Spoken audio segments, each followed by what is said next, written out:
Hello friends, welcome back to my channel Annu BEd classes.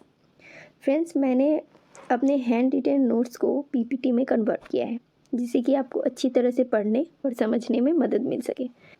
Friends, ये मैंने first time PPT तैयार किया है। आई होप आपको मेरी ये कोशिश पसंद आएगी। तो चलिए बिना किसी देरी के स्टार्ट करते हैं आज की टॉपिक। आज की टॉपिक है शिक्षार्थी के पहचान निर्माण में विद्यालय की भूमिका का वर्णन कीजिए। तो देखते हैं कि कैसे लिखना है इसे। स्टार्ट करते हैं। पहले हमने रूपरेखा तैयार किया है। रूपरेखा में आपको प्रस्तावना लिखना है। उसके बाद आप क्या क्या पॉइंट्स लिख रहे हैं इस आंसर में ये लिखना है। तो प्रस्तावना मैंने पहले लिखा, उसके बाद पहचान निर्माण का अर्थ, पहचान निर्माण में विद्यालय की भूमिका और फिर निष्कर्ष। प्रस्तावना में देखेंगे, हम जानते हैं कि वर्तमान समय की शिक्षा प्रणाली बाल केंद्रित शिक्षा प्रणाली है। ऐसे में प्रत्येक छात्रों की व्यक्तिगत पहचान अत्यंत आवश्यक है। प्राचीन समय में छात्रों की पहचान उसके वर्ग के आधार पर होती थी। जैसे पूजा पाठ कराता था उसे ब्राह्मण तथा जो लड़ाई करता था उसे क्षत्रिय कहते थे। तो आप यहाँ इमेज देख सकते हैं, ब्राह्मण, क्षत्रिय, वैश्य और शूद्र की। नेक्स्ट है, परंतु वर्तमान समय में छात्रों की पहचान विभिन्न निर्धारकों के द्वारा की जाने लगी।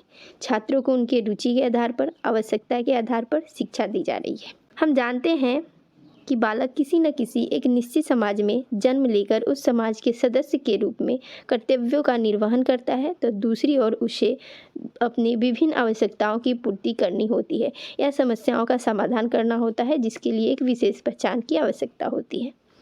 ठीक है, नेक्स्ट देखेंगे। आपको इसी तरह से पॉइंट्स बाय पॉइंट्स लिखना है। नेक्स्ट चलते हैं, थर्ड पेज। बालक अपनी विशेष पहचान लेकर जो उसे परिवार, समाज आदि से प्राप्त होती है, विद्यालय में जाता है, जहाँ शिक्षा के द्वारा उसके व्यवहारों का संशोधन, विचारों में परिवर्तन एवं नए व्यवहार का निर्माण करता है, जिससे उसके अंदर एक विशेष क्षमता या कौशल का विकास होता है, जिससे उसकी विद्यालय में एक अलग पहचान हो जाती है। अब नेक्स्ट पॉइंट है पहचान निर्माण का अर्थ। छात्रों के पहचान निर्माण का अर्थ छात्रों की व्यक्तिगत पहचान निर्माण से है।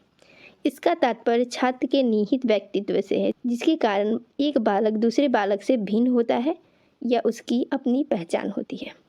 नेक्स्ट है पहचान निर्माण में विद्यालय की भूमिका। इसमें लिखेंगे, हम जानते हैं कि व्यक्ति के पहचान निर्माण में विद्यालय की महत्वपूर्ण भूमिका होती है।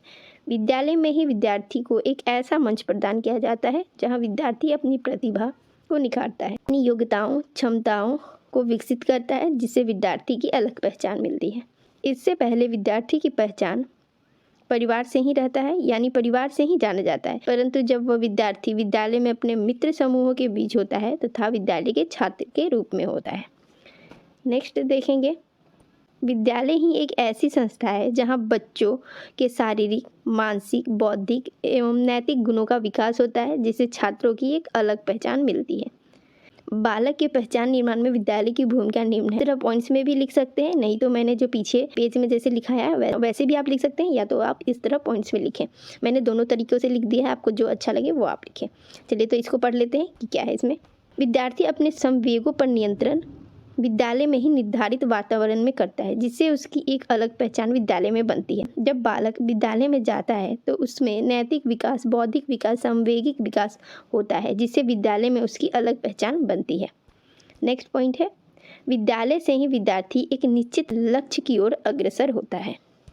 समूह के रूप में विद्यालय की निम्नलिखित विशेषताएं अगर लिखने को आए तो मैंने 2-3 पॉइंट इसमें ऐड कर दिया है कि आपको अगर मान लीजिए दूसरे भी क्वेश्चन में ये आ जाए तो आप ये लिख सकते हैं। समूह के रूप में विद्यालय की निम्नलिखित विशेषताएं होती है: स्थायित्व, समान आदर्श और उद्देश्य वाले दूसरे समूह के साथ संपर्क, सामूहिक भावना की जागृति, समूह की परंपरा की रक्षा।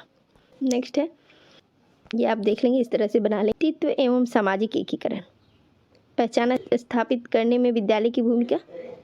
फिर यहाँ हो जाएगा अच्छे एवं विकासात्मक प्रदर्शन की संभावना, विद्यालय की भूमिका क्या है। और सेकेंड हो जाएगा कर्तव्य और दायित्व का बोध कराता है विद्यालय। लास्ट में आपको निष्कर्ष लिखना होता है। उपरोक्त तथ्यों से स्पष्ट होता है कि विद्यालय ही एक ऐसा उपवन है जिसमें शिक्षक माली की भूमिका में विद्यार्थी रूपी रंग बिरंगी पुष्पों को अपनी ज्ञान धारा द्वारा सुशोभित करते हैं, और वे उपवन की शोभा बढ़ाने के साथ साथ अपने संपूर्ण पर्यावरण को निर्मल, पवित्र एवं जीवंत बनाते हैं। फर्स्ट पेज में आप रूपरेखा लिख लेंगे, सेकेंड में आप प्रस्तावना को डिस्क्राइब कर देंगे, उसके बाद पहचान निर्माण का अर्थ लिखेंगे। पहचान निर्माण में विद्यालय की भूमिका, समूह के रूप में विद्यालय की निम्नलिखित विशेषताएं, इस तरह बना लेंगे। लास्ट में एक निष्कर्ष लिख देंगे। सो फ्रेंड्स, मेरी वीडियो आपको अच्छी लगी हो तो प्लीज़ वीडियो को लाइक करें, चैनल को सब्सक्राइब करें और शेयर करना ना भूलें। Thank you.